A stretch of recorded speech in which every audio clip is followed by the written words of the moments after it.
Yes, thank you. This is an abridged version of the piece that was published in the journal that has its origins in a summer writing class that I took with Sarah Macy Warren late last year, and draws on a bunch of my personal experiences as well as research into what is a very underreported issue, and if, with all due respect to our previous presenters, is much closer to the last frontier for queer issues, in my opinion. I can also speak louder. Is everyone capable of hearing? A bit louder. Okay. How's this? All right.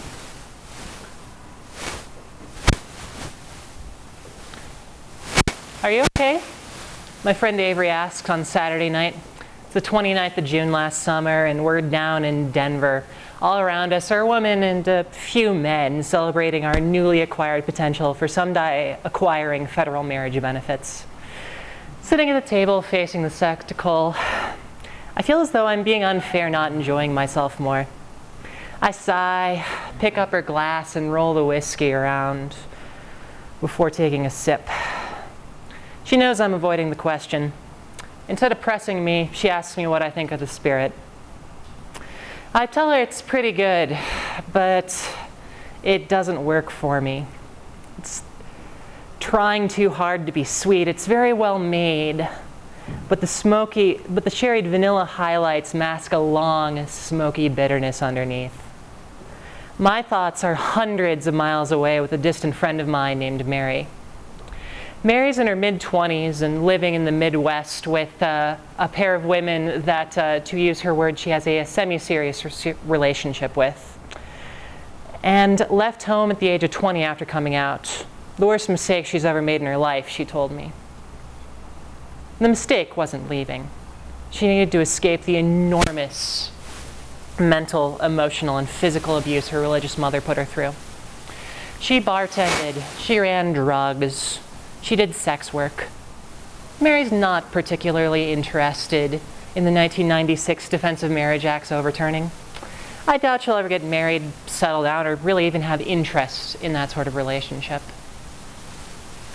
A growing consensus of research suggests that between 20 and 40% of homeless youth population identifies as lesbian, gay, bisexual, transgender, or queer. This figure becomes even grimmer when one takes into account that LGBTQ people account for only about 3 to 5% of the United States' population. These surveys may even underrepresent the extent of the problem, as some respondents may fear reprisal if they are outed. A 2004 longitudinal study found that young homeless lesbians and gays report markedly higher physical sexual victimization than their straight peers, are more likely to engage in survival sex work, and are more likely to be victims of sexual abuse. 40% of queer youth in the study were identified as suffering from symptoms of major depression, 47.6% of post-traumatic stress, and 57.1% had attempted suicide. When asked what the most pressing concerns of the LGBT community are, most queer respondents explicitly mention employment opportunity and equality and legally sanctioned same-sex marriages.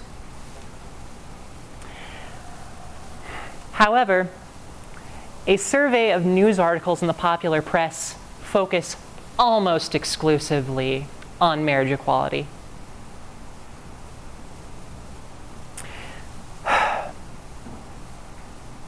Excuse me. With DOMA overturned, recent court cases potentially overturning state gay marriage bans, and general but not overwhelming straight support for LGBTQ marriage, the fight for marriage equality is being won. Even as the struggle goes favorably, The LGBT community cannot afford to lose its fighting edge. It has the resources, the strength, and the willpower to fight against youth homelessness. It is high time for a shift in activism. Queer youth have not come to be 7 times overrepresented in the homeless population by accident. At their core, the reason that queer youth leave homes stem from an inability to meet the expectations placed on them. A heterosexist society expects religious observation, good gender conformity, straightness.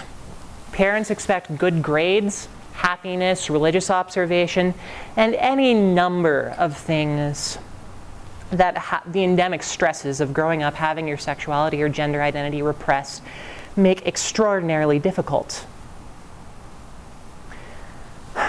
Queer youth across all income levels and races report high levels of depression, anxiety, and stress, which can be worsened by hostile family reactions to their perceived failure.